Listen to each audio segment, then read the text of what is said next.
Hello everyone. Very good morning to all of you. नमस्कार। एक बार फिर से आप सभी को सिलेक्शन वे पर आप सभी का स्वागत है।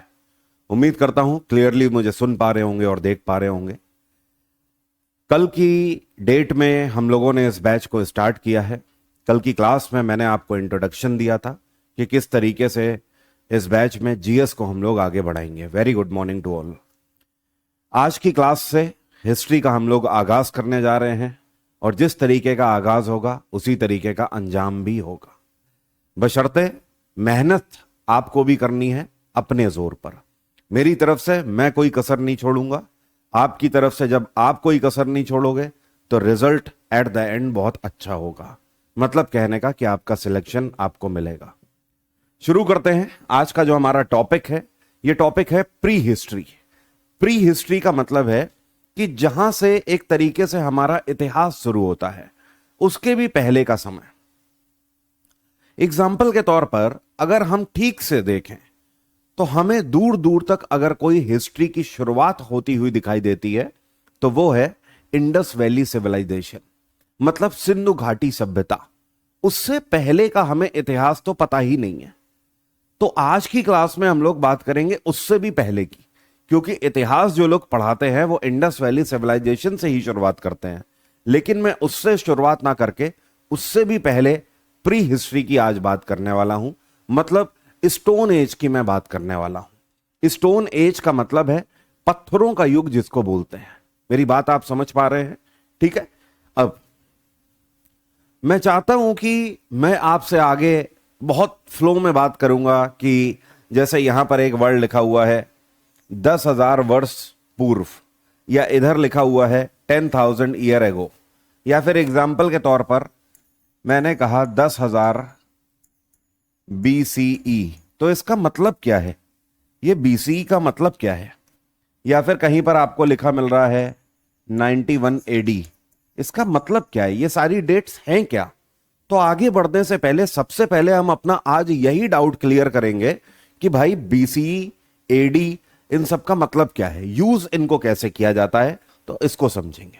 ठीक है, ध्यान दीजिएगा। यहां पर जैसे हमारा मैथ्स है ना, तो मैथ्स में आपने देखा है जीरो होता है। जीरो से पहले की जितनी भी संख्याएं होती हैं वो सब माइनस में होती हैं। मतलब ये ऐसे चलती है -1, -2, -3, -4 एंड सो ऑन। जब आप जीरो की तरफ आते हो तो आप पॉजिटिव वैल्यू की तरफ आ रहे होते हो, और जीरो के आगे आपको कैसी संख्याएं मिलती हैं? ऐसी ही मिलेंगी लेकिन प्लस के फॉर्म में मिलेंगी। जीरो के बाद 1, वो भी प्लस का, +2, +3, +4 एंड सो ऑन। मेरी बात सभी को क्लियर हुई? इतनी छोटी सी बात जो अभी मैंने आपको बोली, सेम यही जो कंसेप्ट लग रहा है ये BC और AD के बीच में लग रहा है। कहने का मतलब यह है कि जो जीरो से पहले की वैल्यूज है, या फिर आप बोल सकते हो सन जीरो से पहले के जितने भी ईयर्स हैं वो सब हम BC ही उन्हें बोलते हैं। ठीक है। अब ये BC का मतलब क्या है? BC का मतलब है before of common era. Before of common era. ठीक है। लेकिन यूरोप में बहुत सारे लोगों ने क्रिश्चियनिटी को प्रमोट करने के लिए इसको एक और वर्ड दे दिया, जो कि लोगों की गलतफहमी है। इसको वर्ड क्या दिया है? भाई मेरे ये कौन स्पैम कर रहा है? सर हर कॉन्सेप्ट के बाद MCQ लेके आइए और बेवकूफ मत बनाइए, ये तो आपको करना चाहिए ताकि हमें याद रहे, हर टीचर कराते हैं। तो पूजा शर्मा, इतनी सी बात में आपको ये स्पैम करने की क्या जरूरत है? और अभी तो एक ही क्लास हुई है, वो भी ठीक से नहीं, केवल इंट्रोडक्शन हुई है। तो आप ऐसा क्यों बोल रहे हो कि बेवकूफ मत बनाइए? और मुझे आपको बेवकूफ बना के मिल ही क्या जाएगा? 3 बैच में ऑलरेडी खत्म कर चुका हूं, बैच 1, 2 और 3। आप इतना रूड होके क्यों बात कर रहे हो? उससे क्या हो जाएगा? मैंने आपका क्या ले लिया है ऐसा कि आप इतना रूड होके बात कर रहे हो? बेवकूफ मत बनाइए। आप क्वेश्चन प्रैक्टिस की बात कर रहे हो, क्वेश्चन प्रैक्टिस करा दी जाएगी, बात यहीं पे खत्म कर दीजिए। मेरी बात समझ रहे हैं आप? ये जो आप स्पैम कर रहे हो ना, ठीक है, आपका कहना है सर आपसे मैं पहले भी पढ़ चुकी हूं, आप एमसीक्यू नहीं कराते हैं, तो आप अब देख लीजिएगा। आप दूसरे जो स्टूडेंट्स हैं आप उनसे भी पूछे, मैं बीच बीच में एमसीक्यू प्रैक्टिस करा देता हूं। लेकिन अगर आप कहेंगे कि हर टॉपिक के बाद एमसीक्यू, तो फिर फाउंडेशन कैसे हो पाएगा? आप एक चीज देखिए ना, इसीलिए सिलेक्शन वे जीएस जो यूट्यूब चैनल है उस पे हमने एमसीक्यू की पूरी पूरी लेंदी क्लासेस डाली हुई हैं, 6-6 8-8 घंटे की। जब हमने एमसीक्यू प्रैक्टिस आपको फ्री में ही दे दी है, वो भी मेंस लेवल वाली, जो मेंस के बच्चों को इस बार प्रैक्टिस मैंने कराए थे, एडुकेटी बेस्ड मोस्ट इंपॉर्टेंट और टफ लेवल के क्वेश्चन। आप जाके एक बार देखिए सिलेक्शन वे जीएस चैनल पे, जहां पे एंशंट की 6 घंटे की क्लास पड़ी हुई है, मिडवल की 4 से 5 घंटे की क्लास, और अभी हाल ही में 9 घंटे की क्लास मॉडर्न हिस्ट्री की भी पड़ चुकी है। तो वो चीज तो फ्री में ही आपको मिल रही है। हम यहां पे फाउंडेशन करा रहे हैं, ना कि हम यहां पे क्वेश्चन प्रैक्टिस। लेकिन हाँ, बीच बीच में मैं क्वेश्चन प्रैक्टिस भी कराता हूं।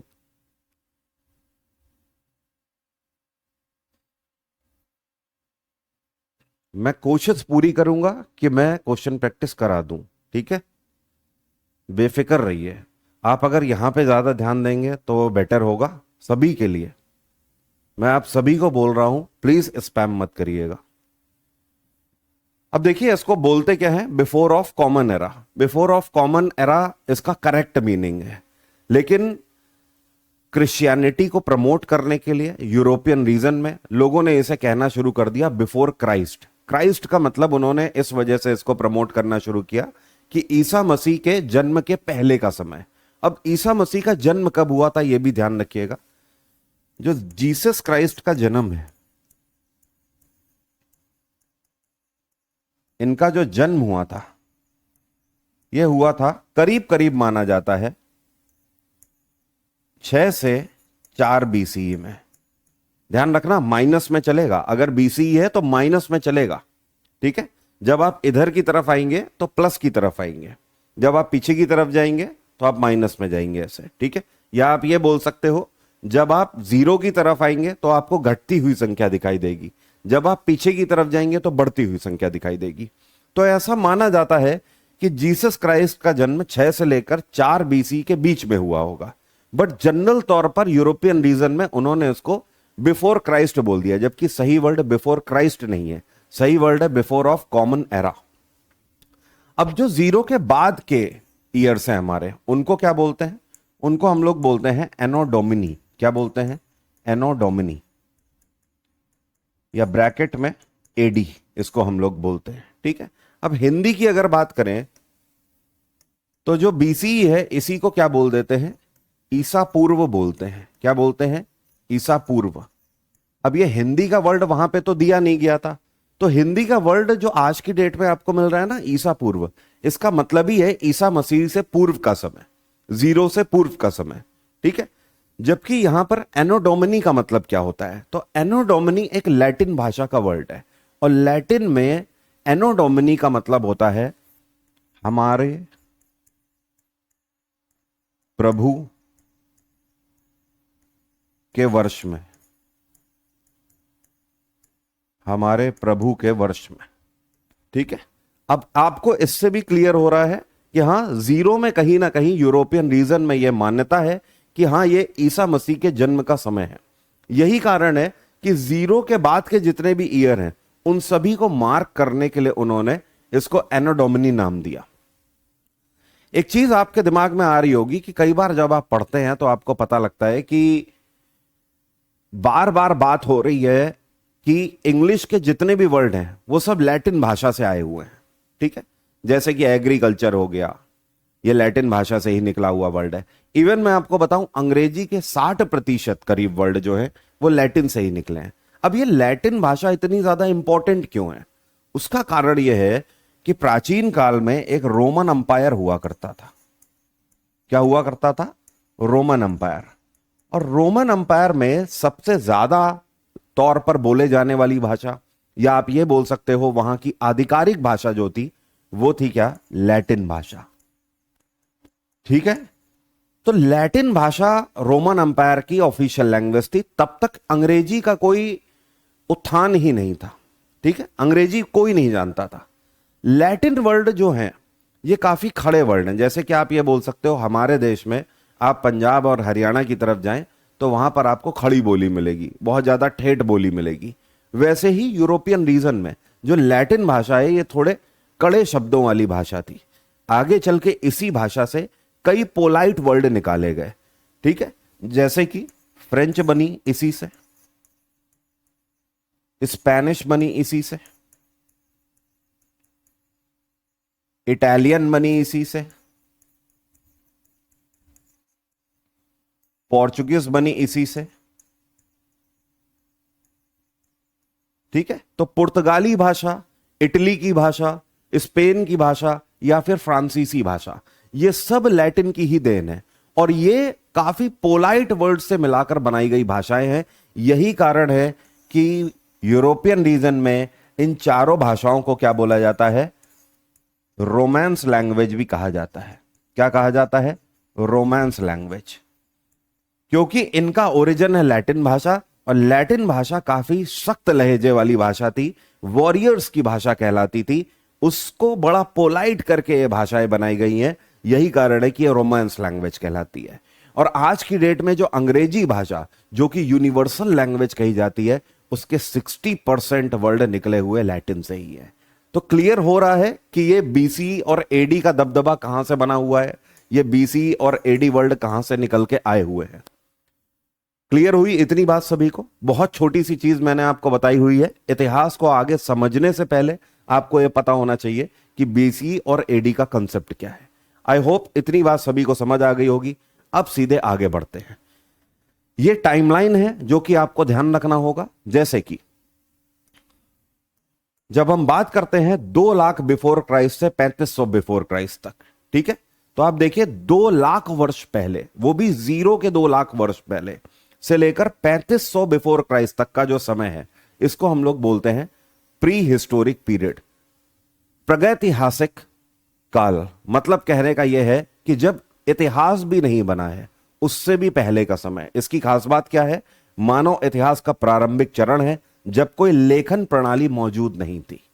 इंसान बिल्कुल खाना बदोश जिंदगी जिया कर सकता था, हो सकता है बिना कपड़ों के रहता हो, हमें नहीं पता, हम केवल अंदाजा लगा पाते हैं। लेकिन यह कैसा युग था, पत्थरों का युग था। उसके बाद जो टाइम पीरियड है 3500 से लेकर 1500 बिफोर क्राइस्ट तक, जिसको हम लोग प्रोटो हिस्ट्री पीरियड बोलते हैं या अर्ध ऐतिहासिक काल बोलते हैं। दरअसल ये वो टाइम पीरियड है जिसमें हमें इंडस वैली सिविलाइजेशन के बारे में पता लगता है और यहां पर जो लेखन है वो चालू हो चुका था। हमें जो दीवारों में इंडस वैली सिविलाइजेशन में लिखावटें मिलती हैं वो कुछ इस तरीके के सिंबल्स के फॉर्म में मिलते हैं। हालांकि ये बात है आज तक हम लोग इसको पढ़ नहीं पाए हैं। ठीक है, कई दूसरी और लैंग्वेज हैं प्राचीन काल की, जैसे ब्राह्मी हो गई, खरोष्ठी हो गई, पाली भाषा हो गई, उनको हम पढ़ पाते हैं। प्राकृत हो गई, उनको हम पढ़ पाते हैं, डिकोड कर पाए, लेकिन हम इस भाषा को डिकोड आज तक नहीं कर पाए। तभी यहां पर मैंने लिख दिया है कि लेखन ज्ञात था, कि ये लोग लिख तो पाते थे लेकिन हम उसे पढ़ नहीं पाए हैं अभी तक। और इसके बाद 1500 से लेकर आज तक का जितना भी टाइम पीरियड है इसको हम लोग हिस्टोरिक पीरियड बोलते हैं, जहां से प्रॉपर लेखन के एविडेंसेस हमें मिलते हैं या आप बोल सकते हो लिखित प्रमाण पत्र हमें मिलते हैं। यह आपका वैदिक पीरियड से लेकर आज तक का समय है।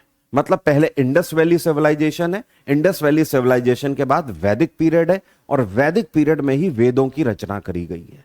और वहां से लेकर आज तक आप कितनी किताबें देख रहे हो वो सब हमारी हिस्ट्री का ही हिस्सा है।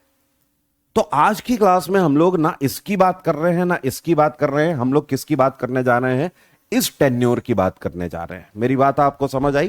क्योंकि अगली क्लास में हम लोग बात करेंगे इंडस वैली सिविलाइजेशन की एंड देन हम लोग वैदिक पीरियड में आएंगे, फिर हम लोग हिस्ट्री के अंदर प्रॉपरली एंटर कर जाएंगे। सभी को क्लियर है इतनी बात? सभी को क्लियर है इतनी बात कि हम लोग कहां पर इस टाइम पर फोकस्ड है? हम लोग दरअसल बात करने वाले हैं 2 लाख से लेकर 3500 बिफोर क्राइस्ट के बीच में।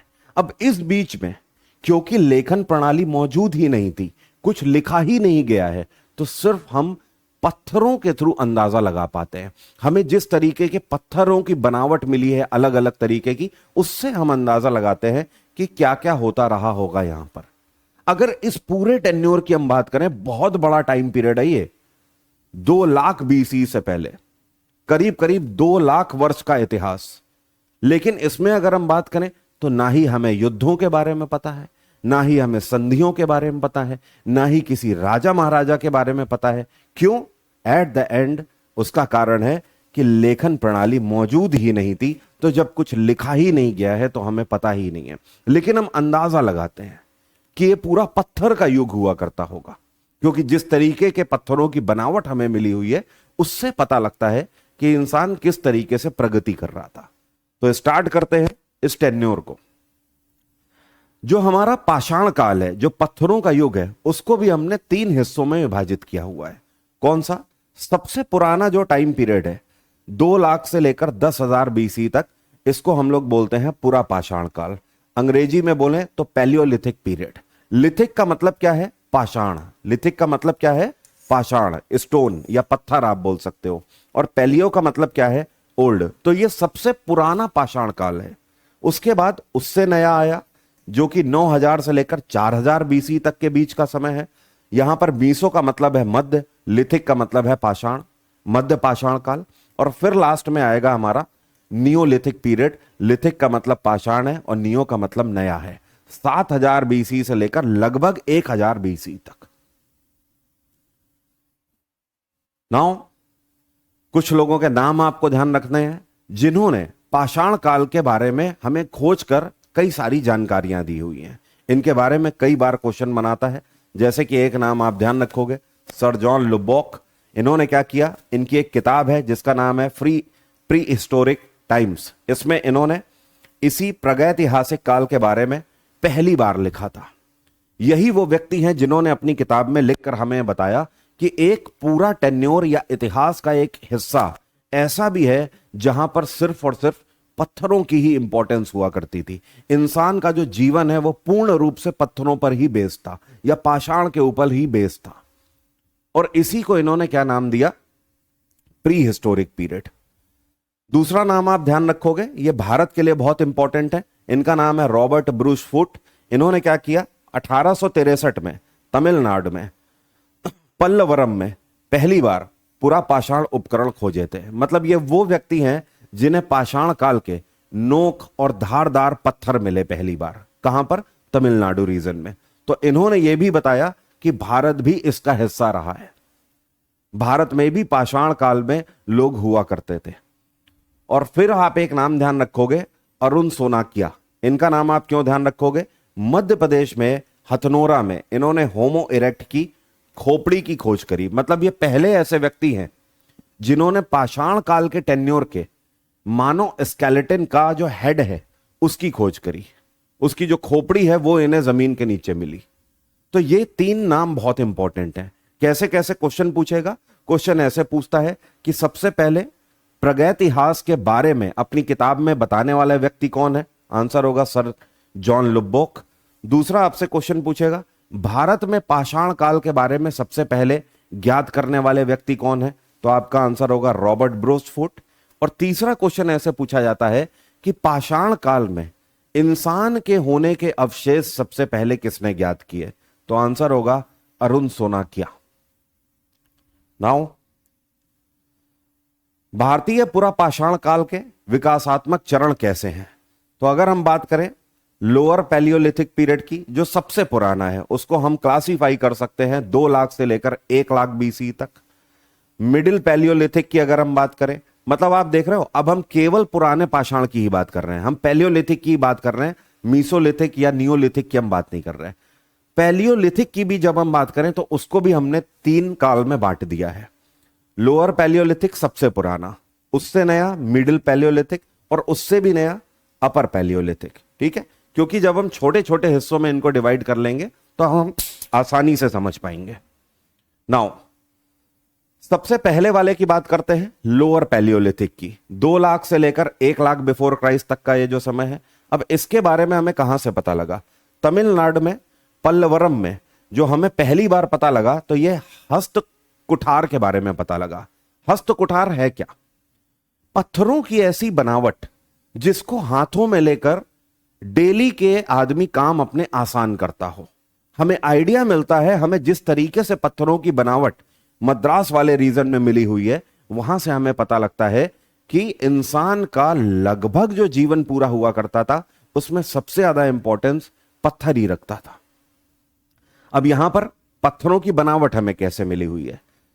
हमें जिस तरीके के भी उपकरण मिले हुए हैं, चाहे वो नुकीले हों, चाहे वो लंबे धारदार हों, हर तरीके के पत्थर के बारे में हमें यह पता लगा है कि वो पेबल्स से बनाया हुआ है। पेबल्स जानते हैं? इस तरीके के गोल चोट वाले पत्थर होते हैं जो कि नदी के किनारों पर आपको मिलते हैं। एक तरीके से ये सेडिमेंट्री रॉक का हिस्सा होते हैं। मतलब ग्लेशियर से जो पानी बह के आ रहा है, वो अपने साथ अनगिनत कणों को लेकर आता है और वो कई हजार और लाखों वर्षों तक नीचे आकर एकत्रित होते रहते हैं, जिनसे इन पेबल्स का निर्माण होता है, इन गोल पत्थरों का निर्माण होता है। अब इसमें हमें क्या मिला हुआ है? जैसे कि पानी के घर्षण से चिकने किनारों वाले पत्थर के टुकड़े हैं, इन्हीं को अलग अलग फॉर्म में जो बनाया गया है, वही हमें मद्रास के कल्चर से मिला हुआ है। जैसे कि एक तरफा सिंगल एज वाले पेबल्स जिसमें एक तरफ ही धार रखी गई है, दूसरे ऐसे पेबल्स जिसमें दोनों तरफ धार रखी गई हो। तो इस तरीके के भी हमें चपटे हुए पत्थर भी मिले हुए हैं, जो कि क्लियरली ये दिखा रहे हैं कि इनका हथियारों के लिए यूज और साथ में कई और कामों के लिए यूज किया जाता होगा। जैसे कि किसी जंगली पशु को मार दिया या उसका शिकार किया, तो उसकी खाल उतारने के लिए भी इन धारदार पत्थरों का यूज किया जाता था। किस तरीके से इनको बनाया गया है जो कि हमें पता लगा है। एक तो नॉर्मल पेबल पत्थर होता था, अब उसके बाद उसको तोड़ दिया जाता था। तोड़ने के बाद कुछ बड़े टुकड़े मिलते थे और कुछ छोटे टुकड़े होते थे। अरे भाई, आप किसी ईंट को तोड़ो या आप पत्थर को तोड़ो तो कुछ छोटे टुकड़े हो जाएंगे, कुछ बड़े टुकड़े रहेंगे। अब जो बड़े टुकड़े हैं, ठीक है, इनको क्या बोलते हैं? क्रोड बोलते हैं। बचा हुआ बड़ा टुकड़ा भारी हस्त कुठार बनाने के लिए उपयोग किया जाता था। सामने और किनारों से इसको धारदार मतलब तेज कर दिया जाता था। ये हथियार पर्पस से यूज होते थे। जबकि जो छोटे वाले टुकड़े होते थे, इसका यूज फ्लेक के बेसिस पर किया जाता था। फ्लेक का मतलब ऐसे छोटे पत्थर जिनका आप डेली लाइफ में बहुत यूज करते हो, अपने काम को उपयोगी बनाने के लिए आप यूज करते हो। और इनको हिंदी में क्या बोलते हैं? खुरुचनी बोलते हैं। क्या बोलते हैं? खुरुचनी। इन छोटे छोटे पत्थरों का ही यूज जैसे कि किसी चीज को ड्रॉ करने के लिए किया जाता था, या फिर कुछ ऐसे हथियारों को बनाने के लिए जो कि पेड़ की टहनियों पर अगर डाले जाएं तो वहां पर चिपक जाएं, या फिर जो जानवर हैं उनकी खाल को उतारने के लिए इन छोटे छोटे पत्थरों का यूज करते थे। बड़े पत्थरों का यूज शिकार करने के लिए करते थे। अब हमें ये कहां से मिले हुए हैं? तो हमारे भारत में 5 ऐसी साइट हैं जहां से हमें पैलियोलिथिक पीरियड, और वो भी लोअर रीजन, सबसे पुराने पैलियोलिथिक के बारे में पता लगता है। मतलब 2 लाख से लेकर 1 लाख बिफोर क्राइस्ट तक के बीच के समय के बारे में कहां कहां से पता लगा है? तो हमें इसके अवशेष आज की डेट में जो पाकिस्तान वाला रीजन है, सोहन घाटी, वहां से मिले हुए हैं। ये हमारा भारत आप मान लीजिए ऐसे, या आप ऐसे करके भारत मान लीजिए, ठीक है। तो आप क्लियर हो रहा है, पश्चिम वाले रीजन में सोन वैली जो ऊपर तक फैली हुई है पाकिस्तान रीजन तक, वहां से मिले हैं कुछ अवशेष। इसके अलावा उत्तर प्रदेश में बेलन घाटी से हमें कुछ अवशेष मिले हुए हैं। साथ में जो मध्य प्रदेश में अमरकंटक की पहाड़ियों से नर्मदा नदी बहती है, यहां से भी अवशेष मिले हैं। नर्मदा के किनारे पर जो गोल पत्थर हैं, वहीं पर हमें ऐसे पेबल्स मिले हुए हैं। इसके अलावा मध्य प्रदेश में भीमबेटका, ये सबसे इंपॉर्टेंट रीजन है। यहां से हमें केवल पत्थर ही नहीं मिले हुए हैं, या धारदार पत्थर या नोकदार पत्थर ही नहीं, यहां से हमें प्राचीन काल की गुफाओं में बनी हुई पेंटिंग्स भी मिली हुई है, जिसमें चित्रकारी करी गई है बैल की, घोड़े की, इस तरीके से घास फूस की। और लास्ट में कर्नाटक में हुंसगी है, जहां से हमें इस टेन्योर के बारे में पता लगता है। तो भारत में 5 ये वो साइट है जिनसे हमें ये सारी चीजों के बारे में एविडेंसेस मिले हुए हैं, जो कि नोकदार पत्थर हैं। नाउ मिडिल पैलियोलिथिक की अगर हम बात करें, उसके आगे आ जाइए। अब 1 लाख से लेकर 40,000 BC के बीच का समय, ये जो 60,000 वर्षों का समय है, इसको हम लोग क्या बोलते हैं? मिडिल पैलियोलिथिक बोलते हैं। 1956 में एचडी सांकलिया द्वारा पहली बार इसके बारे में बताया गया हमें कि हाँ भाई, कोई एक ऐसा टेन्योर है जिसको हम लोग मिडिल पैलियोलिथिक भी बोल सकते हैं। शुरुआत में प्रवार जो कि महाराष्ट्र में है और ये नेवासा, दोनों के ही बारे में हमें पता लगता है यहां से। इवन गोदावरी वैली जो है वहां से भी इस तरीके के पत्थरों के हथियार मिले हुए हैं। Godavari valley north Karnataka. अगर हम बात करें प्रवार और नेवासा की तो यह आपका महाराष्ट्र रीजन हो गया। अगर हम गोदावरी वैली की बात करें तो नीचे कर्नाटक है, ये वाला ऊपर महाराष्ट्र से लगा हुआ रीजन। तो हमें यहां से मिडिल पैलियोलिथिक के बारे में पता लगता है। आगे अगर हम बात करें तो एक नाम है जो कि इसको दिया गया है इस पूरे रीजन को, और यह नाम क्या है? यह नाम है यूरोपीय मोस्टेरियन का सामान। यूरोपीय मोस्टेरियन का सामान का मतलब यह है यूरोपियन रीजन में जो इस तरीके के अवशेष मिले हैं उसको यूरोपियन मोस्टेरियन सामान बोला जाता है, ठीक है, या अंग्रेजी में बोले तो यूरोपियन मोस्टेरियन बोला जाता है। बट भारत में इसको क्या बोला गया? नेवासियन इंडस्ट्री का नाम दिया गया। वो भी क्यों? क्योंकि नेवासा रीजन में ये सारी चीजें ज्यादा तौर पर मिली हुई हैं। अब ये जो टाइम पीरियड है इसमें आप देखोगे टूल्स ज्यादा बेहतर हो गए। जो आपका लोअर पैलियोलिथिक है उससे ज्यादा बेहतर टूल यहां पर हो गए। एग्जाम्पल की अगर हम बात करें तो अभी तक आप देख रहे थे 2 लाख बिफोर क्राइस्ट से 1 लाख बिफोर क्राइस्ट के बीच में पेबल से ही सारे हथियार बनाए जा रहे हैं, मतलब कच्चे पत्थर से ही सारे हथियार बनाए जा रहे हैं। लेकिन इस टेन्योर के जो हमें पत्थर मिले हुए हैं वो पत्थर थोड़े से और ज्यादा आकर्षक हैं और ज्यादा धारदार हैं और देखने में बहुत बेहतर हैं। जैसे कि यहां पर हमें क्या मिला है? क्वार्ट्जाइट के पत्थर मिले हैं जो कि सबसे बेहतरीन क्वालिटी है। आप देखिए इसमें पीछे की तरफ शाइन आ रहा है, ऐसे ग्रेन्स निकल के आ रहे हैं।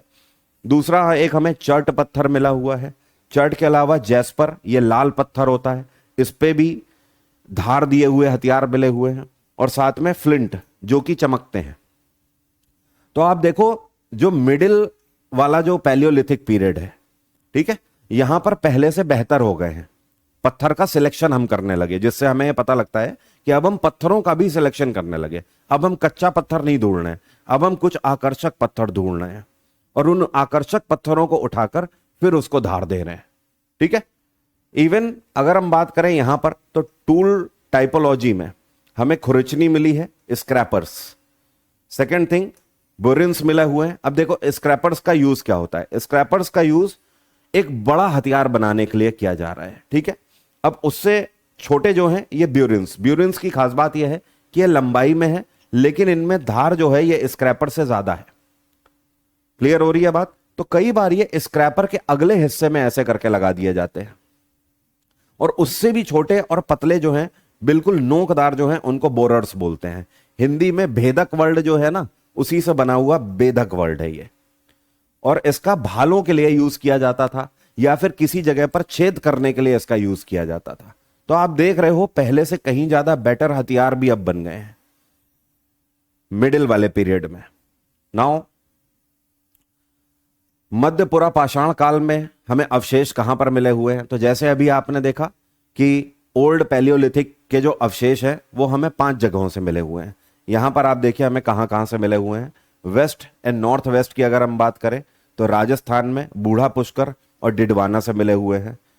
अरावली रीजन में, ये भी राजस्थान का ही रीजन है, लूनी नदी के किनारे पर मिले हुए हैं। नीचे आ जाएंगे गुजरात में तो यहां पर हिरन नदी घाटी पर भी मिले हुए हैं। और वेस्ट में अगर हम बात करें तो पाकिस्तान में भी कई गुफाओं में हमें इस तरीके के अवशेष मिले हुए हैं। नाउ अगर हम सेंट्रल इंडिया की बात करें तो महाराष्ट्र रीजन हो गया और यूपी हो गया, यहां पर भी हमें इस टेन्योर के इस तरीके के धारदार पत्थर मिले हुए हैं। लोअर पैलियोलिथिक और मिडिल पैलियोलिथिक एक बार अब कंपैरिजन कर लेते हैं ताकि आपको चीजें क्लियर हो जाएं। लोअर पैलियोलिथिक का टाइम पीरियड 2 लाख से लेकर 1 लाख बिफोर क्राइस्ट तक का है, ठीक है। मिडिल पैलियोलिथिक का टाइम पीरियड 1 लाख से लेकर 40,000 बिफोर क्राइस्ट तक, मतलब कहने का 60,000 वर्ष का है ये। यहां पर परिभाषित संस्कृति हमें किससे देखने को मिलती है? हस्त कुठार क्रोड संस्कृति मिलती है जो कि मद्रास से हमें मिले हुए मोटे धार के पत्थर हैं। जबकि यहां पर हम देखते हैं तो नेवासियन इंडस्ट्री में हमें फ्लेक कल्चर मिलता है जो कि पहले से ज्यादा बेहतर दिखने में भी हैं पत्थर, चमकदार भी हैं, और धार भी पहले से कहीं ज्यादा है। नाउ प्राइमरी मटेरियल की अगर हम बात करें तो यहां पर पेबल्स का यूज किया जाता था, बिल्कुल सामान्य पत्थर, नॉर्मल पत्थर यूज करते थे इस टाइम पे। लेकिन यहां पर आप देखिए उच्च गुणवत्ता वाले पत्थर हमने सिलेक्ट करने शुरू किए। पेबल्स जो नॉर्मल होते थे उनको छोड़ दिया हमने, जैसे कि यहां पर क्वार्ट्जाइट हो गया, चार्ट हो गया, जेस्पर हो गया, इस तरीके के पत्थर यूज किए। की साइट्स अब आपको पता ही है दोनों की। अनुकूलन के विकास की अगर बात करें तो ये ओवरऑल जितना भी हमें जो भी हमें सामान मिला हुआ है इन सभी जगहों से, सब कुछ तो पत्थर के ही फॉर्म में मिला हुआ है। तो इसका यूज क्या था? जाहिर सी बात है, जो इंसान था वो अपने जीवन यापन के लिए इसका यूज करता था, अपनी तकनीकी गतिविधियों के लिए इसका यूज करता था, जैसे कि कुल्हाड़ी बनाने के लिए, कहीं पर ड्रिल करने के लिए, छेद करने के लिए, गड्ढा खोदने के लिए, इंसान को दफनाने के लिए, इन सभी औजारों का यूज करता था। अपनों को सुरक्षित करने के लिए, जंगली जानवरों से बचने के लिए, या उनका शिकार करने के लिए। तो ओवरऑल जब आप देखो इस पूरे फ्रेम को तो हमें पता लगता है कि पाषाण मतलब पत्थर ही सबसे ज्यादा इंपॉर्टेंट था, इंसान के पास और कुछ था ही नहीं इसके अलावा। एट द एंड यही हमारी सभ्यता की नींव रखता है। यही आगे चल के आप देखोगे, अभी जो आपने देखा पैलियोलिथिक पीरियड में, तो यहां पर इंसान बिल्कुल खाना बदोश है। ज्यादातर पृथ्वी के भाग में बर्फ ही जमी हुई थी, इंसान गुफाओं के अंदर ही रहता था, उन्हीं गुफाओं में डिपेंडेंट था। गुफा नहीं मिल रही है तो पैदल चलना पड़ेगा, खुद का कुछ नहीं बना पा रहा है। लेकिन आप देखोगे इन्हीं पत्थरों पर आगे की हमारी सभ्यता बेस्ड हो जाएगी। इंडस वैली सिविलाइजेशन में जाके लोग जो बड़ी बड़ी इमारतें बनाएंगे, ईंट के जो घर बनाएंगे, पक्की ईंट के घर बनाएंगे, वो सब भी किस पर बेस्ड है? पत्थर पर ही बेस्ड है। तो एक तरीके से ये जो पाषाण काल है, इसको हम लोग अपनी सभ्यता की नींव मानते हैं। इसी टेन्योर में हमें आग के बारे में भी पता लगा। मोस्ट पॉसिबल थिंग है कि पत्थर को रगड़ के ही हमें पता लगा होगा आग के बारे में। ओवरव्यू की अगर हम बात करें तो करीब करीब आप यह मान लीजिए कि 40,000 BC तक पूरा बर्फ से जमा हुआ या बर्फ से ढके हुए क्षेत्र हुआ करते होंगे। इस टाइम पर हम सिर्फ और सिर्फ इन्हीं केव्स पर ही डिपेंडेंट रहते थे, इन्हीं हथियारों पर ही डिपेंडेंट रहते थे। लेकिन 10,000 बिफोर क्राइस्ट के आसपास हिम युग का अंत माना जाता है। मतलब यह हम मानते हैं कि 10,000 बिफोर क्राइस्ट से नदियों का बहाव काफी तेज हो गया होगा। ग्लेशियर्स तेजी से पिघले, नदियों का बहाव तेज हुआ, अर्थ का टेम्परेचर बढ़ा।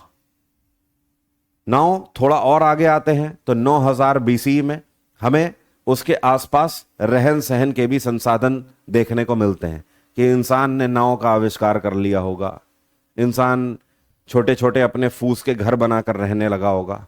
And at the end 4,000 BC तक आते आते हमें पता लगता है कि हम पूरे पूरे गांवों की फॉर्म में रहने लगे, हम पशुओं का पालन ठीक तरीके से करने लगे। अभी तक हम शिकार करते थे जहां पशुओं का, अब हम खेती बाड़ी जानने लगे, और जब हम खेती करने लगे तो हमने पशुओं का शिकार करना कम कर दिया, उन्हीं पशुओं को हम पालने लगे अपने घरों में। तो ये एक तरीके से इस पूरे एज के बदलाव की नींव है। फाइनल आइस एज जो कि 40,000 से 10,000 BC के बीच में माना जाता है। जलवायु की अगर बात करें तो हमें लगातार यह देखने को मिलता है कि पृथ्वी हमारी तब भी गर्म हो रही थी और आज भी आप देखिए लगातार गर्म होती जा रही है। रीजन कौन है? इंसान, ह्यूमन बीइंग। इंसानों की तादाद लगातार बढ़ रही है, जिसकी वजह से अर्थ का टेम्परेचर भी बढ़ रहा है। आज की डेट में क्लाइमेट को हम प्रोटेक्ट करने में लगे हुए हैं, लेकिन डिक्लाइन तेजी से कर रहे हैं, क्योंकि हमें आज की डेट में इतने ज्यादा रिसोर्सेस चाहिए, इतना ज्यादा आराम चाहिए कि हम क्लाइमेट को भूल चुके हैं। आज हमें अपने बंगले बनाने हैं, अपनी बिल्डिंगें बनानी है, जिसके लिए हम लगातार इस क्लाइमेट को हार्म कर रहे हैं। तब भी ये हो रहा था, ये आज भी ये हो रहा है। अदरवाइज हमारी जो अर्थ है वो इतनी तेजी से टेम्परेचर लूज ना कर रही होती। एक टाइम था जब ग्लेशियर्स पिघलने शुरू हुए, नदियों का बहाव बहुत तेज था। आज आप देखिए दुनिया भर में कई ऐसी नदियां जो कि 20-30 साल पहले तक बहुत तेज बहाव में बहती थी, आज उनमें सूखा पड़ने लगा है। तो हम जब पूरी हिस्ट्री की जर्नी देखते हैं तो हमें पता लगता है ये कोई आज की देन नहीं है। बस अंतर इतना है कि तब हम विज्ञान से परिचित नहीं थे, तो जो डिक्लाइन था उसकी गति धीमी थी। आज हम विज्ञान के इतने यूज कर रहे हैं, इतनी जगहों पर बॉम्ब फेंक रहे हैं, इतनी जगह पर न्यूक्लियर टेस्ट कर रहे हैं, जिसकी वजह से लगातार क्लाइमेट जो डिक्लाइन हो रहा था धीमे धीमे, उसकी गति भी तेज हो गई है। बस अंतर इतना है, अदरवाइज डिक्लाइन तब भी हो रहा था, डिक्लाइन आज भी हो रहा है, just because of human being. तभी कल की क्लास में मैंने आपको यह बताया था सबसे पहले कि हम हिस्ट्री पढ़ते क्यों हैं, इन्हीं कॉन्सेप्ट को समझने के लिए, इन्हीं पैटर्न्स को हम समझने के लिए पढ़ते हैं। यह मैं आपको बता चुका हूं, इसमें कुछ भी बताने वाली बात नहीं है कि जो बड़े पत्थर हैं उनको ब्लेड के पर्पस में यूज करते थे, जो इस तरीके के पर्पस है जिनको ब्यूरिन बोलते हैं, ठीक है, ये छोटे उपकरण होते थे, स्पेशली लकड़ी या हड्डी पर नक्काशी के लिए उपयोग किए जाते थे, ठीक है, और अगर लंबे धारदार हैं तो उनका यूज होल वगैरह करने के लिए करते थे। उच्च पुरा पाषाण काल के जो खानाबदोश जीवन था उसमें इंसान किन चीजों पर डिपेंड रहता था, जैसे कि यहां पे हमें इनकी जीवन शैली के बारे में पता लगता है। जीवन शैली कैसी थी? खानाबदोश थे। खानाबदोश का मतलब एक जगह नहीं रुकते थे। अगर ग्रुप में चल रहे हैं, 2 4 5 10 लोग चल रहे हैं, तो आज किसी गुफा में रुक गए, कल कोई गुफा पसंद आ गई वहां रुक गए। इनको बोलते हैं खानाबदोश, एक जगह पर ना टिकने वाले, जो कि गुफाओं, जंगलों, पेड़ों की शाखाओं, इन पर पूर्ण रूप से आश्रित होते थे। अगर हम भोजन की बात करें तो इनका भोजन मांस होता होगा, फल होता होगा, पेड़ों की जड़ें होती होंगी। ऑब्वियस सी बात है, क्योंकि एग्रीकल्चर जानते नहीं थे। जब एग्रीकल्चर नहीं जानते हैं तो या तो शिकार करते होंगे। वस्त्रों की अगर बात करें तो हमें ऐसे कोई अवशेष नहीं मिलते हैं इस पैलियोलिथिक पीरियड में, वस्त्र के कोई अवशेष नहीं मिलते हैं। तो ऑब्वियस सी बात है, हम ये समझ सकते हैं या तो वो बिना कपड़ों के घूमते होंगे, और या फिर जो पशु हैं उनकी खाल बनाकर, या फिर पेड़ों के पत्तों से अपना बना लेते होंगे जो भी कपड़े वगैरह है, लेकिन सिले हुए कपड़े नहीं पहनते थे। स्टिचिंग के साक्ष्य हमें नहीं मिलते हैं, ठीक है। नाउ फायर जो है ये एक टर्निंग पॉइंट रहा। इसी स्टोन एज में ही इंसान ने आग की खोज करी, जो कि आगे चल के कुकिंग का हमारी संसाधन बनी, आगे चल के जंगली जानवरों से रक्षा का भी संसाधन बनी।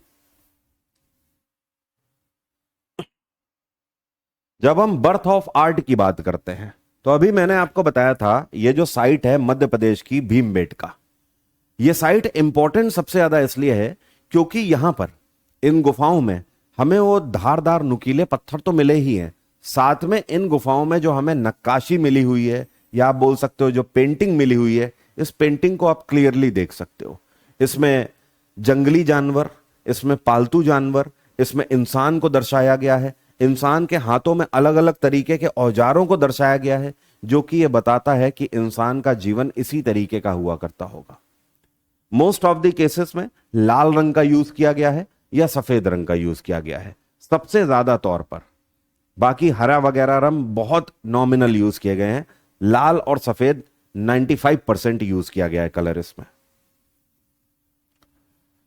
लेट स्टोन एज की अगर हम बात करें तो इसकी जो साइट्स हैं, पहला आपका ये वाली साइट है जो कि आपका रोहरी हिल्स है, पाकिस्तान में आज की डेट में है, सिंध प्रांत में। दूसरा जो हमें अवशेष मिलते हैं ये बेलन घाटी से मिलते हैं, उत्तर प्रदेश की। तीसरा जो है ये बिहार वाले रीजन में आज की डेट में है, पैसरा, जहां से मिलते हैं अवशेष इसके। इसके अलावा त्रिपुरा वाले रीजन में लालमाई हिल्स है, इससे भी हमें अवशेष मिलते हैं। एमपी में आ जाते हैं भीमबेटका, ये तो अगेन इंपॉर्टेंट है ही है। और लास्ट में आ जाते हैं आंध्र प्रदेश का कुर्नूल रीजन। ये वो जगह है जहां से लेट स्टोन एज के बारे में हमें अवशेष मिलते हैं। नाउ होलोसीन परिवर्तन क्या है? होलोसीन परिवर्तन का मतलब ओवरऑल अगर हम देखें तो हमें टेम्परेचर में क्या बदलाव मिले, तो टेम्परेचर में वही बदलाव है, लगातार अर्थ गर्म हो रही है, शुष्क हो रही है। इस तरीके के रीजंस हमें देखने को मिलते हैं। जलवायु गर्म और शुष्क हो रही है कंटिन्यूअसली। जैसे जैसे हम इतिहास में आगे बढ़ते जा रहे हैं, बर्फ घाटियों पर पिघलती चली जा रही है। अब आ जाते हैं मिडिल स्टोन एज में, ठीक है, जहां पर 9000 से लेकर 4000 बीसी तक का समय हम लोग कंसीडर करते हैं। जो लाइफस्टाइल है पहले से बेहतर हो गई है। पहले हम केवल शिकार पर ही बेस्ड होते थे, अब जो है पशुपालन हम करने लगे और हमने अपनी बस्तियों का संरचना या आप बोल सकते हो संचरण करना शुरू किया। एक तरीके से जो हमारा मीसोलिथिक पीरियड है ये नौ पाषाण काल और पुरा पाषाण काल के बीच में ब्रिज की तरह काम करता है, उनको जोड़ने का काम करता है। और क्या क्या चेंजेस हुए मीसोलिथिक पीरियड में? वार्मर क्लाइमेट, क्लाइमेट पहले से और ज्यादा गर्म हो गया, पृथ्वी गर्म हुई, नदियों का बहाव और तेज हो गया। इसके अलावा वनस्पति और जीवों में बदलाव हुआ। पहले जो इंसान था वो जंगली जानवरों का शिकार करने के लिए भागता था। इंसान को यह नहीं पता था ओल्ड पैलियोलिथिक पीरियड में कि हम जंगली जानवर का शिकार करें या पालतू जानवर का शिकार करें, ठीक है। लेकिन यहां पर इंसान को जीवों और वनस्पतियों की समझ होने लगी। इंसान को यह पता लगने लगा कि कौन से पशु हैं जिनको पालना चाहिए, कौन से हैं जिनको नहीं पालना चाहिए। थर्ड थिंग, मानव पलायन। जनसंख्या में लगातार वृद्धि होती रही। पहले इंसान बहुत ज्यादा खाना बदोश होता था, अब सेमी फॉर्म में आने लगा। कुछ लोग अपने कबीले बनाकर रहने लगे और कुछ लोग अभी भी खाना बदोश थे। लास्ट में आए तो अर्ध स्थायी जीवन, सेमी सेडिमेंट्री लाइफ इसको बोलते हैं। मतलब पहले से कमी हुई खाना बदोशी में और विशेष शिकार और मछली पकड़ना जैसे शिकार शुरू हो गए। जबकि पहले जो है ओल्ड पैलियोलिथिक पीरियड है, वहां पर किसी भी जानवर का शिकार कर दे रहे हैं, हमें आइडिया नहीं है। लेकिन अब इंसान को समझ होने लगी।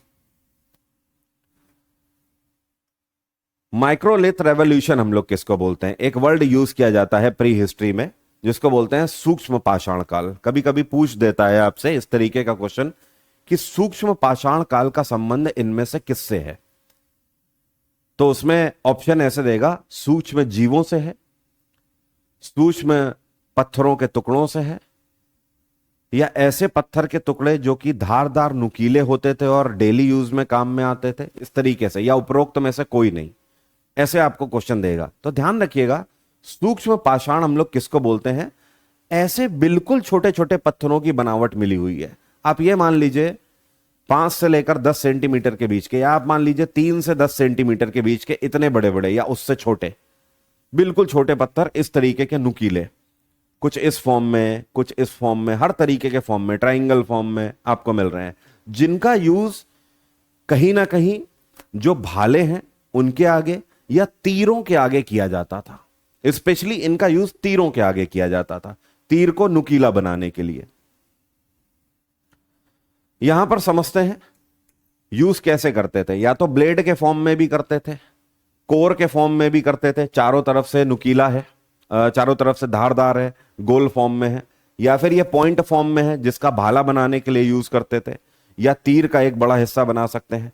छोटे ट्राइंगल फॉर्म में भी मिले हैं, चंद्राकार फॉर्म में भी मिले हुए हैं, और समलंब भी मिले हुए हैं। तो ये कई सारे फॉर्म के हमें मिले हुए हैं जो कि कहीं ना कहीं लकड़ी या हड्डी पर लगाकर तीर और भाले बनाने के काम आते होंगे, क्योंकि इसके अलावा इनका यूज हमें मिलता नहीं है और किसी तरीके से।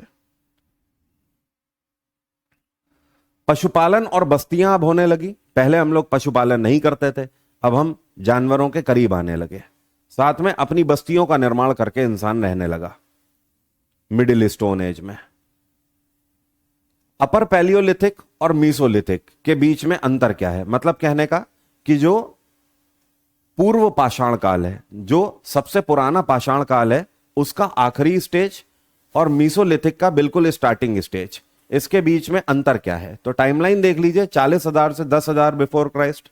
यहां पर हम बात कर रहे हैं 9 से लेकर 4,000 बिफोर क्राइस्ट। जलवायु जो है ये लगभग शुष्क हुआ करती थी और बर्फ से ढकी होती थी, लेकिन यहां पर वार्मर हो गई, जिसकी वजह से नदियां वगैरह बहने लगी, वनस्पतियों का निर्माण होने लगा। यहां पर लार्ज फ्लेक्स मिले हैं, ब्लेड्स मिले हैं, बुरिन्स मिले हैं, बड़े बड़े हथियार मिले हुए हैं, जबकि यहां पर छोटे हथियार मिले हुए हैं 1 से लेकर 8 सेंटीमीटर तक के, और उससे कहीं ज्यादा धारदार। लाइफस्टाइल की बात करें तो खाना बदोश जीवन यहां पर रहते थे, कहीं पर भी रह जाते थे, लेकिन यहां पर बस्तियों का निर्माण होने लगा और ग्रुपिंग में रहने लगे। भोजन की बात करें तो पूरे तरीके से हंटिंग पर ही बेस्ड थे हम लोग, शिकार करते थे या फिर गैदरिंग करके, वो सारे हम लोग इवेंट करते होंगे कि अकेला शिकार कर रहा है या गैदरिंग करके शिकार कर रहा है, या फिर फलों की कोई उपज हो गई तो वो फल तोड़ के खा लिए। लेकिन यहां पर पूर्ण रूप से बांस हो गए, ठीक है, फिशिंग हमने करी, हंटिंग करी, और साथ में जो डॉग्स हैं उनको हम लोगों ने पालतू बनाना शुरू किया। अब इसके अवशेष हमें इंडस वैली सिविलाइजेशन में मिलते हैं। सिंधु घाटी सभ्यता में इंसान के साथ कुत्ते को दफनाने के अवशेष मिले हुए हैं, जिसके बारे में हम लोग आईवीसी में भी बात करेंगे। ठीक है, तो कुत्ता जो है इसके हमें बहुत पुराने अवशेष मिले हुए हैं कि यह हमारा पालतू रहा है। Then the leap towards civilisation. अब हम लोग आगे आ रहे हैं, जो मीसोलिथिक पीरियड है, जो मध्य पाषाण काल है, उसके भी आगे एक तरीके से, जिसको हम लोग बोलते हैं नियोलिथिक एज, नौ पाषाण काल, पत्थर के युग का सबसे आखिरी स्टेज,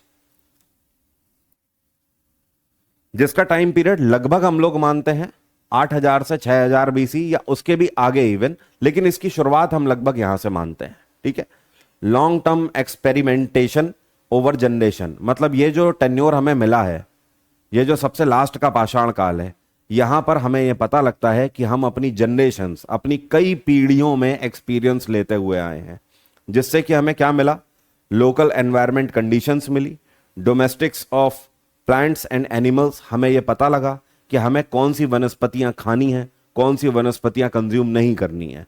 हमें एनिमल्स के बारे में भी पता लगा कि कौन से एनिमल डोमेस्टिक फॉर्म में है, मतलब जिनको हम पालतू बना सकते हैं, और कौन से जंगली हैं। पहले हमें यह सारी समझ नहीं थी।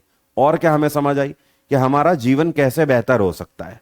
ऐसे खाना बदोशी से कहीं ज्यादा बेहतर है कि हम बस्तियां बना कर रहे हैं और उन बस्तियों में अपने काम के जितने भी संसाधन हैं उनको संरक्षित करें, जैसे कि पीने का पानी जो कि सभी के काम आए, पालतू पशु जो कि सभी के काम आए। लेकिन पहले क्या हो रहा था, कोई एक इधर भाग रहा है, कोई एक उधर भाग रहा है, 2-4 लोग उस गुफा में रह रहे हैं, 4-5 लोग इस गुफा में रह रहे हैं, फिर उसके बाद कहीं उठ के चले गए, दोबारा मिल रहे हैं या नहीं मिल रहे हैं, या 10 साल के बाद मिल रहे हैं, कुछ नहीं पता। तो इंसान ने अब जीवन जीने का अपना जरिया चुन लिया था। उसे पता लग गया था कि जीवन कैसे जिया जाए, पहले से कहीं ज्यादा नॉलेजेबल हो चुका था। इसके अवशेष कहां से मिलते हैं, तो मोस्ट इंपॉर्टेंट आज की डेट में जो पाकिस्तान वाले रीजन में है, मेहरगढ़, यहां से हमें हमारे कल्टीवेशन के एविडेंसेस मिलते हैं। किस चीज के कल्टीवेशन के, जौ और गेहूं के अवशेष। इंडस वैली सिविलाइजेशन में आप पढ़ोगे इसका जिक्र। दूसरी तरफ यूपी में जो कोल्डीवा है, वहां से हमें चावल की खेती के सबसे पुराने अवशेष मिलते हैं। तो ओवरऑल आप ये समझिए कि ये जो हमें कृषि के अवशेष मिल रहे हैं, ये कहां से मिल रहे हैं, ये हमें मिल रहे हैं नवपाषाण काल से। मतलब पत्थरों का वो युग जो कि सबसे आखिरी का है, वहां पर हमने कृषि के बारे में जाना है, एग्रीकल्चर के बारे में जाना है। अब हम उत्पादन करने लगे और शिकार करना हमने इसीलिए कम कर दिया। कौन कौन से वनस्पतियों के बारे में हमें अवशेष मिले हैं, हमें वीट और बार्ले के बारे में पता लगा है, जौ और गेहूं, धान मतलब चावल के बारे में पता लगा है, और पूरक आहार। ठीक है, पूरक आहार जैसे बाजरा वगैरह या शकरकंद वगैरह, इनके बारे में पता लगा है। कौन कौन से एनिमल हमारे लिए इंपॉर्टेंट थे नियोलिथिक पीरियड में, जिनको हमने पालन करना शुरू किया। कुत्ता तो है ही है प्राइम पर, भेड़ हो गई, बकरी हो गई, घोड़ा हो गया। आप क्लियरली देख सकते हो, भेड़ हो गई जिससे हमें ऊन मिला, ऊन से आगे चल के हमें कपड़े मिले। बकरी हो गई जो कि दूध के काम आती थी। कुत्ता हमारा वफादार होता था, हमारे कामों को आसान बनाता था, रखवाली करता था। और इसके अलावा जो घोड़ा है, ये हमारी यात्रा को तय करने में हमारी मदद करता था, या दूसरों से रक्षा करने में हमारी मदद करता था। रक्षा इन द सेंस कि आगे चल के बहुत बड़े पैरामीटर पे घोड़ों का यूज बैटल्स में होगा। लाइफ स्टाइल को कंपैरिजन करें तो पहले घुमंतू हुआ करते थे, मतलब घूमने वाले, घुमक्कड़, नोमैडिक जिनको बोलते हैं। जबकि यहां पे आके सेटल्ड फ्यूचर हो गया। नियोलिथिक पीरियड में हमने अपनी प्रॉपर बस्तियां बनानी शुरू करी। अब जो हमारे घर हुआ करते थे, ठीक है, तो घर कैसे होते थे, एक लंबे टाइम तक अगर रहना है एक जगह पर तो घर को उस तरीके का बनाना होगा। ठीक है, तो हम झोपड़ियों का निर्माण करने लगे। प्रारंभिक रूप में मुख्य रूप से मिट्टी और गारे का यूज करके हम ऐसे दीवारें बनाते थे, जबकि ऊपर के जो लेंटर आप जिन्हें बोल सकते हो, या आप बोल सकते हो सर के ऊपर की जो छांव है, वो हम बनाते थे बांस के ढांचे से, और उसके ऊपर फूस लगा देते थे, जिससे हमारे बिल्कुल शुरुआत में घर बनने लगे। आगे चल के हमने और आधुनिक घरों का निर्माण किया, जिसके साक्ष्य हमें कश्मीर और पंजाब रीजन से मिलते हैं। इन घरों की खास बात समझिए, नीचे गड्ढा करते थे गड्ढे के ऊपर मिट्टी का भराव करते थे, मिट्टी के भराव के साथ फिर बांस की खपचाल लगाते थे। इन बांसों की वजह से इसको हाइट मिलती थी और ऊपर फिर फूस लगा देते थे। ठीक है, ये हाइट हमें गर्म टेम्परेचर से अंदर की तरफ ठंडे टेम्परेचर को रखने में या मेंटेन करने में मदद करती थी। इवन ऐसा माना जाता है कि इंसान इस गड्ढे के अंदर रहता था जो कि इसे पूरा ठंडा रखता था। साइड की तरफ से स्टेयर्स बनाई जाती थी जिससे कि ऊपर वाले फ्लोर पे भी चढ़ के काम कर सके और नीचे भी रह सके। इस तरीके के मॉडर्न हाउसेस भी फिर हमने बनाए नियोलिथिक पीरियड में। साथ में क्योंकि हम भेड़ पालन कर रहे थे जिससे कि आगे हमें बहुत सारे इस तरीके के अवशेष मिले हैं कि भाई कपड़ा भी इंसान पहनने लगा। इंडस वैली सिविलाइजेशन में इंसान कपड़ा पहनता था। ठीक है, जैसे कि कॉटन के बारे में यह हमें मेहरगढ़ से मिले हुए एविडेंस हैं। वूल हुआ करता था, पालतू भेड़ों से हमें प्राप्त होता था जिससे हमने ये सारी चीजें बनाई। इसके अलावा खुदरे वस्त्र जैसे कि ये हो गए ना, जिसको टाट बोलते हैं या कहीं कहीं पर बोरा भी बोल देते हैं। ठीक है, या महाराष्ट्र वाले रीजन में गोनी भी बोल देते हैं जिसको बोरी बोलते हैं, जिसके अंदर आलू आलू रखे जाते हैं। तो ये सब किससे मिल रहा है? ये सब हमें जूट से ही देखने को मिल रहा है। ये जो टेन्योर है, इस टेन्योर में आप देखिए हमें पॉटरी, हमें बर्तन भी ऐसे मिलते हैं। शुरुआती दौर में जो हमने बर्तन बनाए ये हाथ से गढ़ के बनाए, मिट्टी को चिकना करके हाथ से गढ़ के बर्तन बनाए, तो काफी रफ फॉर्म में हुआ करते थे। लेकिन जब आप इंडस वैली सिविलाइजेशन की तरफ आएंगे तो आपको इस तरीके के पत्थर मिलेंगे, चमकदार, बिल्कुल शार्प पत्थर। इसके अलावा पत्थर के ऊपर काफी अच्छी और बेहतर नक्काशी भी आपको मिलती है। ये बिल्कुल आम हो गए थे पत्थर। तो आप देख सकते हो अगर हम यहां से यहां पर आ रहे हैं तो इसका मतलब यह है कि इस टेन्योर में कहीं ना कहीं हमने कुम्हार के चाक का आविष्कार कर लिया है, इस मशीन का आविष्कार कर लिया जिससे कि हम इतने फाइन बर्तन बनाने लगे। पहले से अब में पत्थरों के सिलेक्शन में कंप्लीट चेंज आ चुका था। आपने देखा पैलियोलिथिक पीरियड में जो सबसे पुराना पाषाण है वहां पर हम लोग सिर्फ पेबल्स का यूज कर रहे थे। मीसोलिथिक पीरियड में आपने देखा हमने पेबल्स को छोड़ा और कुछ बेहतरीन दिखने वाले पत्थरों का यूज किया, जैसे क्वार्ट्जाइट का हमने यूज किया, जैस्पर का यूज किया, सेल्ट का यूज किया। ठीक है, लेकिन यहां पर देखिए आप और ज्यादा फाइन पत्थर हो गए। इवन पत्थरों के ऊपर हमने पॉलिशिंग करना शुरू किया। ठीक है, जैसे कि सेल्ट के आकार के, कुल्हाड़ी के आकार के, छेनी के काम के लिए, मूसल हो गया किसी चीज को ठोकने के लिए। ठीक है, इसके अलावा तीर के आगे लगाने के लिए इन्हीं पत्थरों का यूज होता था और आरी बनाने के लिए ये सब कुछ इन पत्थरों से होता था। ओवरऑल पत्थर की जो फॉर्म है वो पहले से कहीं ज्यादा बेहतर हो गई। हमारा जो पत्थर का सिलेक्शन है वो भी पहले से कहीं ज्यादा बेहतर हो गया।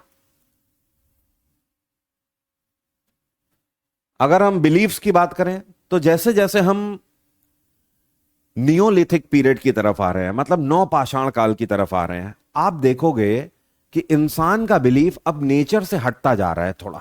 ठीक है, पहले इंसान अगर बिलीव करता होगा तो किस पर करेगा आप खुद बताइए। जो वो बर्फ में रह रहा है, गुफाओं में रह रहा है, खाना बदोश जीवन जी रहा है, किस पे बिलीव करता होगा? सिर्फ एक चीज पर, और वो क्या है? नेचर। नेचर के अलावा तो नहीं कर सकता ना किसी पे बिलीव। या तो पानी पर करेगा, या पृथ्वी पर करेगा, हवा पर करेगा, इसी पर बिलीव करेगा। लेकिन अब देखिए जैसे जैसे हम लोग नियोलिथिक पीरियड की तरफ आ रहे हैं हमने अपने देवी देवता चुनने शुरू कर दिए। यहां पर आप देखिए जादुई धार्मिक प्रथाओं के विकास की अनुमति दी गई जो कृषि उर्वरता को गहराई से जोड़ती है। हमने यहां पर मात्र देवी को अपना बिलीफ देना शुरू किया, मतलब कहने का पृथ्वी को एक देवी मानना हमने शुरू किया। एक ऐसी देवी जो कि हमारा पालन पोषण कर रही है, जिसके अंदर हम रह रहे हैं, जो कि हमारा पेट भर रही है। और इस तरीके से मदर गॉडेस की पूजा होने लगी। कुछ हमें इस तरीके के भी टेराकोटा मिले हुए हैं जिसमें बैल वगैरह की आकृति है या घोड़े की आकृति है, जो कि हमें दर्शाती है कि विशेष किसी देवता की पूजा करी जा रही है या किसी विशेष देवता के ऊपर लोगों का बिलीव है। बरियल प्रैक्टिसेस की अगर हम बात करें कि इंसानों को दफनाने में क्या अंतर था, तो देखिए एक वर्ड है कंप्लीट बरियल, मतलब पूर्ण रूप से जिसको दफना देना, और दूसरा एक बरियल का तरीका है आंशिक दफन। जो पूर्ण रूप से दफन की व्यवस्था है, नॉर्थ इंडिया में अगर हम देखें तो मृत शरीर को गड्ढे में पूरे तरीके से सीधा लिटाकर उसको दफन कर दिया जाता था पूरे तरीके से। मतलब मिट्टी में गड्ढा खोदा गया, इंसान की जो डेड बॉडी है उसको उसके अंदर रखा गया, उसके साथ जो उसका पालतू जानवर भी है अगर, तो उसकी भी डेड बॉडी है तो रख दी गई, नहीं है तो कोई बात नहीं, उसके ऊपर उसको ढक दिया गया। स्केलेटन के साथ साथ इंसान के जो साथ है वो कुछ मिट्टी के बर्तन भी रखे जाते थे, इंसान के साथ कुछ धारदार नुकीले पत्थर भी रखे जाते थे, जिससे हम यह समझ पाते हैं कि लोगों का बिलीफ पुनर्जन्म में जरूर था, लोगों का बिलीफ आफ्टर डेथ लाइफ में भी था। क्योंकि अगर वो किसी मरे हुए इंसान के स्केलेटन के साथ, मेरी बात समझ रहे हैं, मरे हुए इंसान के स्केलेटन के साथ धारदार पत्थर रख रहे हैं, बर्तन रख रहे हैं, तो इसका मतलब यह है कि उनका बिलीव है कि मरने के बाद अब उसकी जो आगे की जिंदगी है वो आसान हो। तो स्केलेटन के साथ हमें ये सारी चीजें मिलती हैं, जिसका प्रतीक यही है। जबकि आंशिक दफन का मतलब यह है खुले में पहले लाश को रख दिया जाता था, चील कौए गिद्ध उसको नोच लेते थे, केवल जब हड्डियां बचती थी तो उन हड्डियों को दफनाया जाता था। इस प्रक्रिया को बोलते हैं आंशिक दफन या पार्शियल बरियल बोलते हैं। ठीक है, जब हम दक्षिण भारत में देखते हैं तो दक्षिण भारत में इस प्रथा में और भी ज्यादा हमें गहनता देखने को मिलती है। मतलब इस प्रथा में और ज्यादा पूजा पाठ के अवशेष मिलते हैं। अगर पार्शियल बरियल की बात करें तो वो भी इसी तरीके की देखने को मिलती है। बट आप ध्यान रखिएगा, what is the difference between complete burial and partial burial. यहां से आप आइडिया लगा सकते हैं, ये एक पिक्चर है जिसके थ्रू आप यह समझ सकते हैं कि इंसान के स्केलेटन के साथ साथ कुत्ता, भेड़ या बकरी उसके साथ दफन करी जाती थी कि हां भाई आगे का जीवन उसका उसके साथ चले, उसके काम आसान हो। साथ में मिट्टी के बर्तन रख दिए जाते थे, साथ में उसके पेबल्स रख दिए जाते थे, नोकदार हथियार रख दिए जाते थे। तो यह मान्यता हमें बताती है कि हम लोग ये मानते थे कि आफ्टर डेथ लाइफ है, वो व्यक्ति कहीं तो गया है। साथ में हमें ऐसे भी अवशेष मिले हैं जो कि छोटे बच्चे हैं, बिल्कुल छोटे बच्चे, मतलब न्यू बॉर्न बेबी, पैदा हुए बच्चे, अगर वो सरवाइव नहीं कर पाए, उनकी मृत्यु हो गई, तो उनके स्केलेटन कुछ बड़े मिट्टी के बर्तन में मिले हुए हैं, उनको विशेष ढंग से दफनाया गया है। इसको हम लोग क्या बोलते हैं? कलश दफन बोलते हैं। तो क्वेश्चन आपसे पूछा जाता है कि कलश दफन वर्ड किससे जुड़ा हुआ है, या कलश दफन का यूज किसके लिए किया जाता था? ऑप्शन दे देगा, छोटे बच्चों के लिए, भेड़ बकरियों के लिए, वयस्क इंसान के लिए, इस तरीके से ऑप्शन देगा। तो ध्यान रखिएगा, कलश दफन छोटे बच्चों के लिए किया जाता था।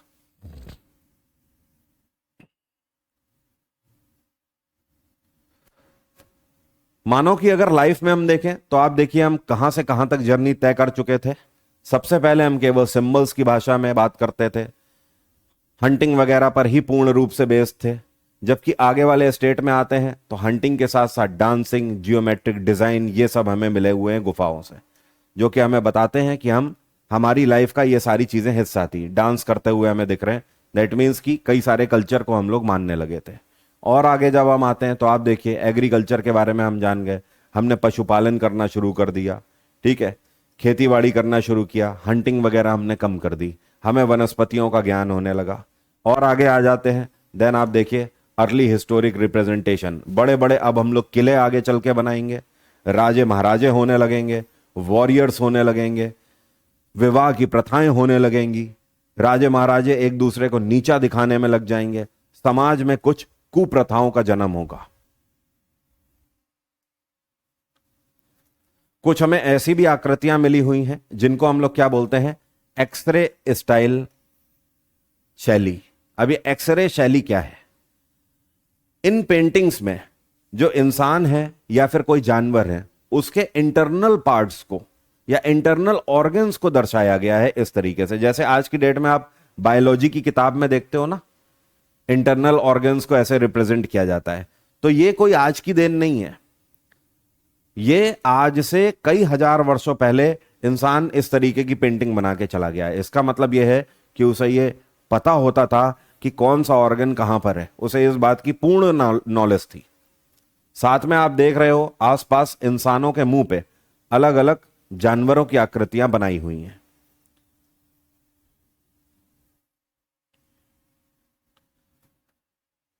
पेंटिंग से और हमें क्या मिलता है? जैसी पुरुषों की पेंटिंग मिल रही है, हमेशा हमें देखने को मिलता है उनके हाथ में धनुष बाण है या भाले हैं या कटार है, जिससे हमें पता लगता है कि पुरुष का ध्यान जो है वो शिकार पर केंद्रित होता होगा, कि पुरुष जाता होगा घर के लिए खाना लाने। अब खाना कैसे लेकर आएगा? शिकार करेगा।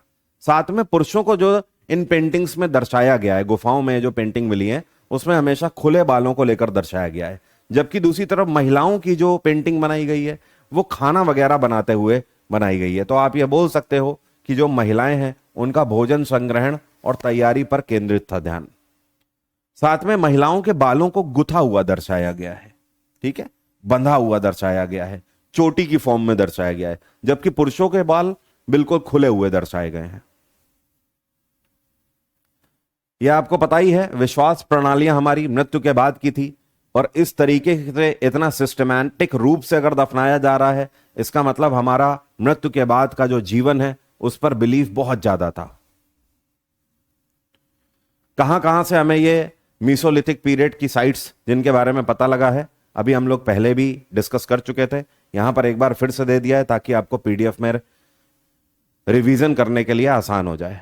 निर्णायक मोड़ कहां से मिलता है? 7000 से 6000 बीसी के बीच में हमारे बीच में काफी बदलाव आया। पहले शुद्ध शिकार संग्रहण अर्थव्यवस्था से प्रारंभिक पशुपालन की ओर हम लोग अब बढ़ गए। तकनीकी छलांग हुई, पहले से हर एक चीज में हमने बेहतर किया, चाहे शिकार से एग्रीकल्चर में आना हो, चाहे हमारे वेपन्स की बात हो, चाहे हमारे लाइफ स्टाइल की बात हो, चाहे नेचुरल रिसोर्सेस का यूज करने की बात हो, हर एक चीज में हमने एक लंबी छलांग मारी है। ओल्ड पाषाण काल से, या आप बोल सकते हो पूर्व पाषाण काल से नव पाषाण काल की ओर। तो ये एक तरीके से हमारी पूरी जर्नी को वर्णित करता है, ठीक है। और इस पर एक ग्रेट डिबेट भी रहती है कि हाँ भाई इंसान ने ऐसा किया होगा, वैसा किया होगा, सबके अपने अपने तथ्य हैं। बट एक कॉमन एजम्पशन यह है कि हम इस चीज को नकार नहीं सकते कि इंसान की शुरुआत बहुत पहले से हो गई थी। ना ही हम नकार सकते हैं पत्थरों के इस युग को, ना ही हम उनके बिलीफ सिस्टम को नकार सकते हैं। ये सारी चीजें पूर्ण रूप से मौजूद हमें मिली हुई हैं। तो ये ओवरऑल हमें दर्शाता है कि यहां जो पाषाण काल है वो किस तरीके से चला और फाइनली हम लोग कहां तक पहुंचे। एट द एंड आते आते अब जब इंडस वैली सिविलाइजेशन की शुरुआत होगी, मतलब हम मानव बस्तियों का निर्माण कर चुके हैं, हम ये सारी टेक्निक्स और ट्रिक्स जानते हैं, हमारे घर इस तरीके से प्रॉपर फॉर्म में बने रहने लगे। जब हमें इंडस वैली सिविलाइजेशन में खुदाई हमने करी तो हमें राख के पहाड़ भी मिले। ये राख के पहाड़ हमें जब मिले तो हमें पता लगा कि इंसान जो है वो इन मवेशियों के बाड़े और गोबर जलाने का भी काम करता था। मतलब जो जानवरों का, भेड़ बकरियों का जो गोबर है, गाय भैंस का जो गोबर है, उसको इंसान जलाता भी होगा, जलाकर ऑब्वियस सी बात है कुकिंग करता होगा। तो यही कारण है कि हमें इंडस वैली सिविलाइजेशन में राख के बड़े बड़े पहाड़ भी मिले हुए हैं, जो कि ये दर्शाते हैं कि हम आग के बारे में जान चुके थे और बहुत बेहतर फॉर्म में जान चुके थे। मीसोलिथिक से अब नियोलिथिक में एक बार देख लेते हैं क्या अंतर आया। हंटिंग और गैदरिंग पहले थी, जबकि यहां पर एग्रीकल्चर और प्रोडक्शन पर हमने ध्यान दिया। यहां पर गुफाओं में हम रहा करते थे, जबकि यहां पर हम लोगों ने मिट्टी के घर और गर्त आवास भी बनाए, मतलब जमीन के नीचे जो कि ठंडे रहते थे घर। यहां पर क्या हुआ, छोटे पत्थरों का यूज हो रहा था, जबकि आपका इससे पहले वाले टाइम पे पैलियोलिथिक पीरियड में बड़े पत्थरों का यूज हो रहा था। मीसोलिथिक में छोटे पत्थरों का यूज हो रहा है, जबकि यहां पर पॉलिश किए गए पत्थरों का यूज हो रहा है। अब यहां पर जंगली जानवरों का भी हम शिकार कर देते थे और उनका भी यूज खाने के लिए करते थे, क्योंकि हमें नॉलेज नहीं थी। लेकिन यहां पर पालतू पशुपालन हमने करना शुरू किया। तो आप देख रहे हो सोशल चेंजेस बहुत सारे आ गए हैं। एंड फाइनली सबसे ज्यादा इंपॉर्टेंट जो है वो मध्य प्रदेश में भीमबेटका साइट है, जिससे हमें बहुत ज्यादा चीजों के बारे में पता लगा हुआ है।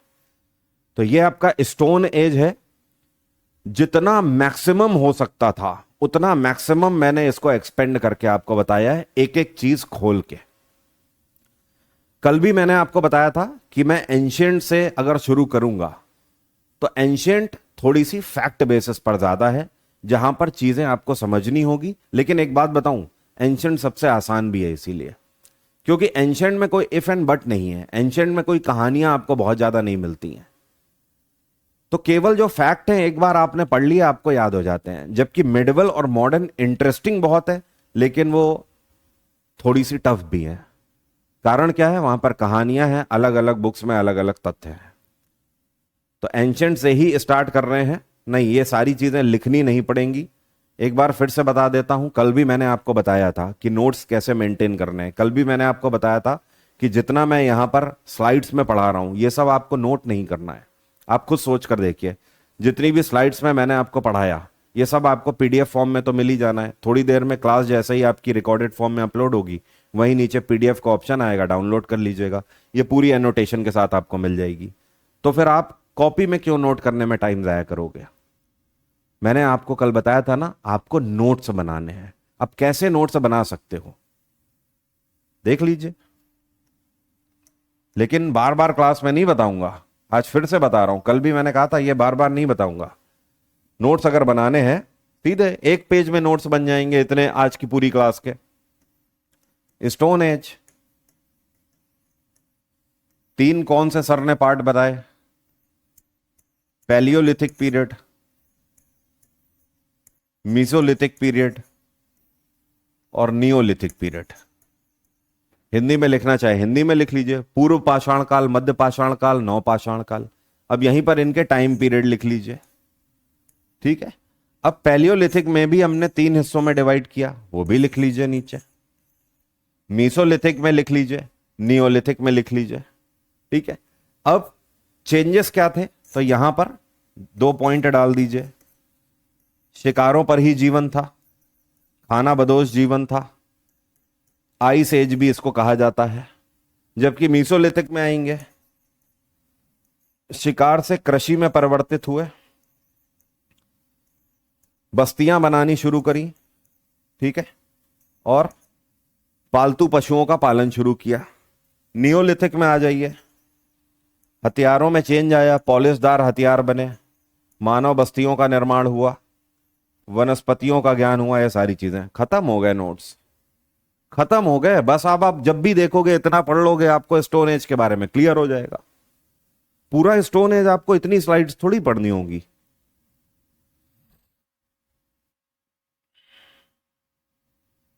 ठीक है,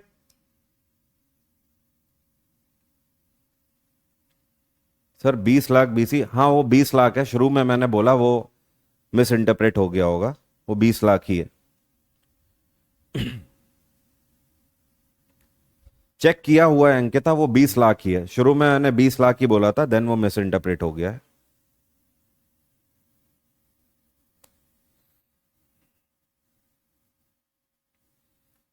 पूजा शर्मा का कहना है सर प्रॉब्लम यह है कि याद नहीं होता है, याद कैसे करना है। याद करना ही नहीं है, जीएस कभी भी याद करने नहीं बैठना है। हम सबसे बड़ी प्रॉब्लम में तभी फंसते हैं जब हम ये सोचते हैं कि आज मुझे 10 पेज याद करके ही उठना है। आपको ये गलती नहीं करनी किसी को भी। हमें बस क्या करना है, अगर हमारे इस तरीके के नोट्स मेंटेन हो रहे हैं तो हमें हर 2-3 दिन में बस क्या करना है, एक बार उसे पढ़ लेना है। मैं हमेशा कहता हूं, एक 4 साल के बच्चे को हनुमान चालीसा कैसे याद हो जाती है, एक 4 साल के बच्चे को कुरान की आयतें कैसे याद हो जाती है, जस्ट बिकॉज ऑफ प्रैक्टिस। वो जब हनुमान चालीसा या कुरान की आयत पढ़ता है वो ये नहीं सोचता है कि आज मुझे याद करनी है, वो बस उसे डेली पढ़ता है। और एक दिन आता है जब वो किताब साइड में रख देता है और अपने आप पढ़ने लगता है। आपको बस वही करना है। आपको हर 2-3 दिन में अपनी वही जो नोट्स वाली किताब जो आपने बनाई है, नोटबुक, उसी को आपको बस रीड कर लेना है। आपको पढ़ना, आपको याद नहीं करना है, याद अपने आप हो जाएगा आपको। बस आपको रीडिंग करनी है। रीडिंग तो कर सकते हो ना, इतना केवल करके देखो, ठीक है। सर गगन सर की क्लासेस कब से चलेंगी? जहां तक मुझे नॉलेज है 20 तारीख से चलेंगी। तब तक आपकी जीएस और रीजनिंग की क्लास चलेगी। सर 2:30 बजे क्लास नहीं होगी? होगी भाई, आज डिमांड एंड सप्लाई की क्लास होगी 2:30 बजे, इकोनॉमिक्स की, ठीक है। और कल आप लोगों ने टेलीग्राम पर मुझे बता ही दिया था, तो मैंने देखा कि ज़्यादातर बच्चों ने यही बोला कि एंशंट से चालू करो। और मैंने भी कल आपको रिकमेंड किया था कि एंशंट से ही शुरू करिए, बिल्कुल जीरो से लेकर आखिर 1947 तक जाने का मजा ही अलग है। ठीक है, कहीं कहीं पर आपको पेशेंस रखना होगा, जैसे कि अभी एंशिएंट में आपको पेशेंस रखना है। अभी बिल्कुल शुरू हो रहा है, चीजें आपको समझने में मदद मिलेगी। अब कल आप देखोगे इंडस वैली सिविलाइजेशन, जब आप पढ़ोगे ना वो बहुत आसान आपको लगेगा। क्यों? क्योंकि आज आपने बिल्कुल बेस बनाया है, आज आपने समझा है। क्योंकि ये जो हिस्ट्री का महल खड़ा होगा इसके लिए नींव है आज।